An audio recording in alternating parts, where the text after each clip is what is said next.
तो hello guys अस्सलाम वालेकुम कैसे हैं सभी लोग उम्मीद करता हूँ ठीक ठाक होंगे। तो गाइस आज 29 जून है और आज का डेली साइफर कोड आप लोगों के साथ शेयर करने जा रहा हूँ। तो अगर आप इस चैनल पर न्यू हैं तो इस चैनल को सब्सक्राइब कर सकते हैं ताकि इन फ्यूचर आपको इस तरह की अपडेट्स सबसे पहले मिलती रहें।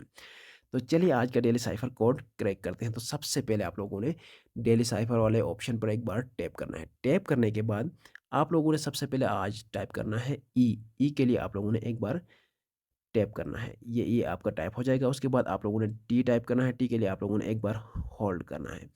ये होल्ड करेंगे तो आपका टी टाइप होगा। उसके बाद आप लोगों ने एच करना है। एच के लिए आप लोगों ने 4 बार टाइप करना है टैप। 1 2 3 4 ये एच टाइप हो गया। उसके बाद आप लोगों ने दोबारा से ई टाइप करना है। उसके लिए आप लोगों ने एक बार टैप करना है। तो ये ई टाइप हो गया। उसके बाद आप लोगों ने आर करना है। आर के लिए टैप, होल्ड और टैप।